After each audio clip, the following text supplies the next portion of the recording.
habang naglalakad ako, galing ako dito sa Chunwon Park, nilakad ko na nilakad yung daan na ito pagpapunta dun sa kabila. At habang naglalakad, kumuha muna ako ng picture. At ito palang mga building na ito ay natatanaw ko pala ito dito sa may building namin. Yan pala itong natatanaw ko. Kaya malapit lang din pala. Kung sa kalalakad ko, nakarating na ako dito sa Chunwon Riviera. At heto ang park ng Riviera. Ang lapit din naman pala pag nilakad.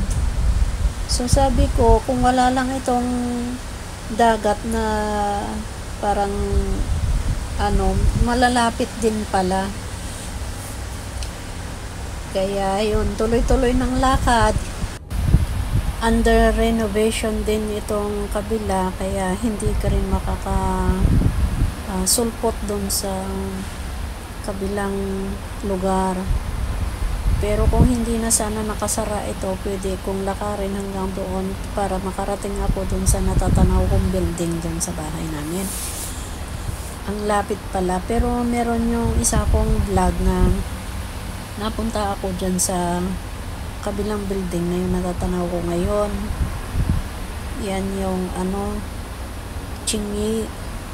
Yan, tinatawag nilang Chingy. So malapit din pala. Kung hindi lang sana under renovation yung daan na yan, masusulpot, makakarating ako doon. So malamok dito. Malamok dito, guys. Ako pa man din, lamukin ako. Kayo ba? Bakit kaya ako laging nilalapitan ng mga lamok? Siguro matamis yung dugo ko, kaya lagi ako nilalapitan ng mga lamok. Pero yung mga kasama ko naman, hindi naman sila ganon. Hindi sila nilalapitan ng lamok. Ako talaga, konting lang.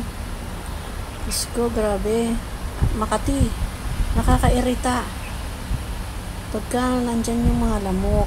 Konting lang, kaya minsan ayaw ko naglalakad din sa mga ganitong mas gusto kong lakad ng lakad sa mall kasi hindi malamok. Mamaya magka-dengue pa ako. Yun lang iniiwasan ko, yun din ang kinakatakutan ko, yung dengue ba. Kahit matanda naman ako malay mo ba kung magka-dengue ka din, di ba?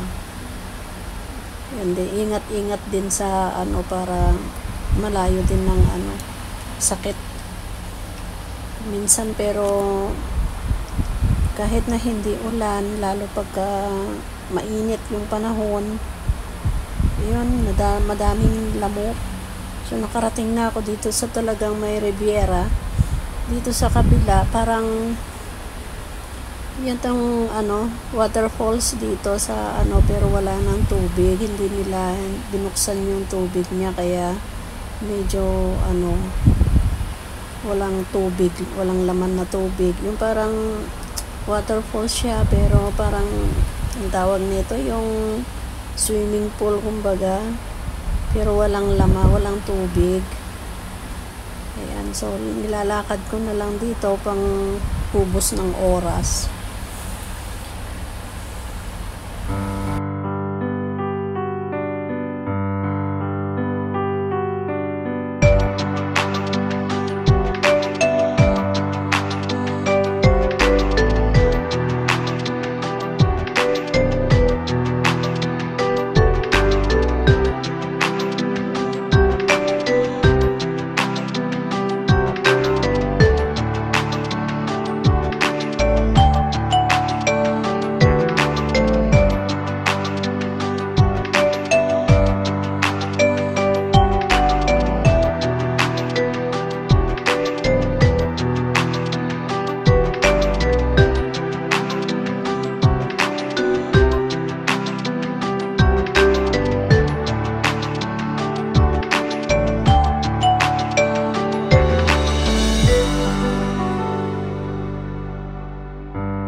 Oh, ayan, oh, wala ng tubig. Hindi nila inopen yung tubig niya, kaya ganito ang itsura.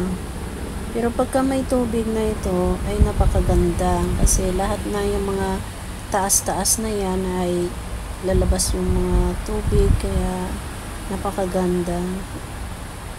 Kaya pag walang tubig, eh, dagsaan na naman yung mga lamok.